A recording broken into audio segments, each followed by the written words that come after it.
स्वामी समर्थ. तुमच्या घरातही लहान मुलं असतील आणि लहान मुलांचा खाण्याचा एवढा प्रॉब्लेम असतो ना की त्यांना काही खाऊ घातलं तरी त्यांना लवकर आवडत नाही. त्यामुळे मी अशी एक साधी सोपी रेसिपी आणलेली आहे तुमच्या लहान मुलांसाठी व त्याला तुम्ही आठवडाभर साठवूनही ठेवू शकता.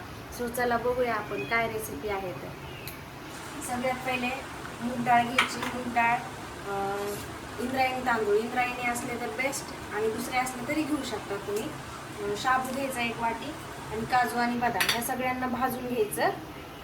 सो चला भाजूया आपण.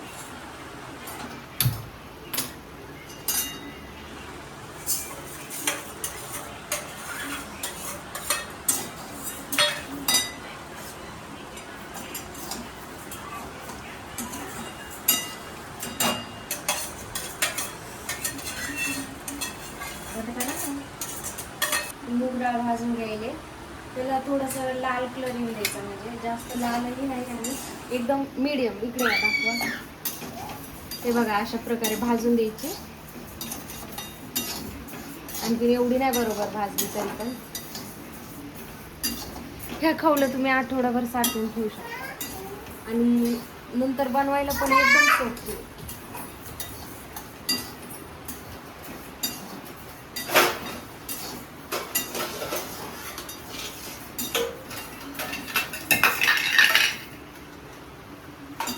हे बघा मूग डाळ अशा प्रकारे भाजली पाहिजे. आता तांदूळ भाजून घेऊया.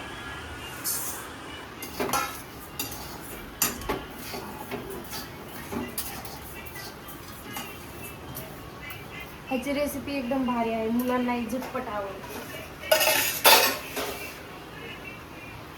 तुम्हाला असेच रेसिपीचे व्हिडिओ बघायचे असेल तर मला सबस्क्राईब करा. मी नवीन नवीन लहान मुलांसाठी पौष्टिक असा आहार घेऊन येईल, ते तुम्ही बनवू शकता.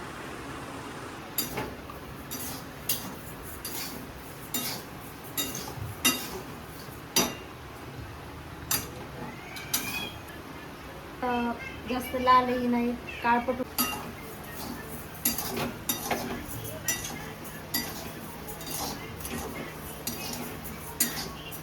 एकदम बेस्ट आहे लहान मुलासाठी. एकदम चविष्ट आहे. त्याचा भात शिजला ना असा एकदम मस्त होतो आणि ह्यात जर टाकलं तर आणखीन बेस्ट. लहान मुलं एकदम आवडीने खातात. इंद्रायणी तांदळाचा वास एकदम भारी येतो आणि खायलाही तेवढेच टेस्टी असतात. माझा मुलगा तर त्याला एकदम आवडीने खातो. तांदूळ इज बेस्ट. हे बघा ह्या प्रकारे तांदूळ भाजून घ्यायचे. असे भाजून द्यायचे, जास्त लालही नाही, म्हणजे मीडियम. तांदूळ भाजले ना चांगले असे फुगतात थोडेसे.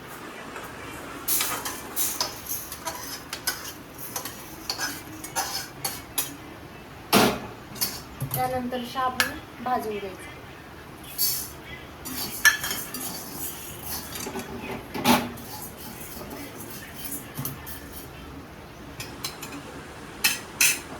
शाबूलाही शाबू भाजला ना असं फुगतो. जोपर्यंत शाबू फुगत नाही ना तोपर्यंत भाजत राहायचं. दाखवा भाजी ते कसं.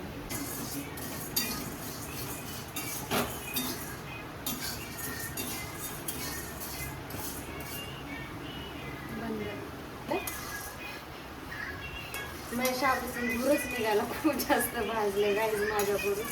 तरी पण तुम्ही एवढं भाजून देऊ नका, जास्त भाजलंय. त्या प्रकारे भाजून घ्यायचं.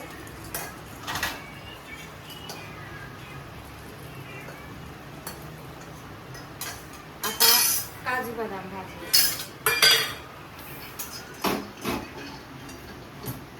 काजू बदाम नाही भाजले तरी चालते, पण भाजले तर आणखीन चालेल. काजू बदामला 2 मिनिटच लागतात भाजायला, जास्त वेळ नाही लागत. शाबूला आणि मूग डाळीला खूप टाइम लागतो आणि तांदळाला.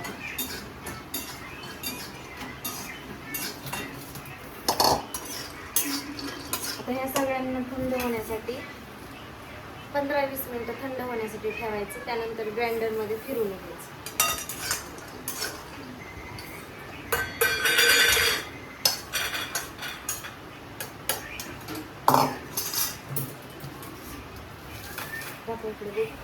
मिनिटं झाले ह्याला थंड होऊन सगळ्या मिश्रणाला. सो हे सगळे एकत्र टाकून मिक्स करून घ्यायचं.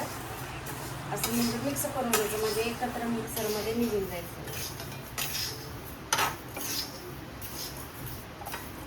ते बघा पिल्लू त्याच्या खाण्याची व्यवस्था करत आहे. त्याला भूक लागलेली आहे. तो म्हणतोय मम्मी लवकर बनव.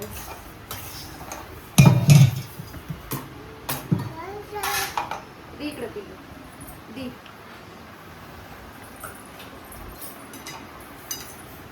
त्याला आपण मिक्सरच्या भांड्यामध्ये टाकूया. काजू बदाम ते सगळं मिक्स करायचं. शाबू तांदूळ एवढं घ्यायचं, फिरून घ्यायचं. 3 चमचे टाकलेलं आहे मी. पाणी जास्त झालं त्यामुळे. त्याला हलवून घ्यायचं चांगलं. एकदा खाली आहे तोपर्यंतच हलवून घ्यायचं.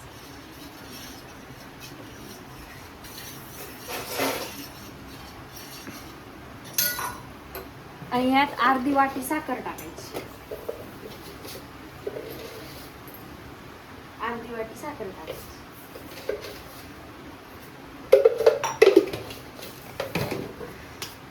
नंतर गॅस त्याला हलवत राहायचं, म्हणजे त्याच्यात गाठी बनणार नाही. हलवत राहिले ना गाठी बनत नाहीत, नाहीतर ना गाठी बनतात त्याच्या.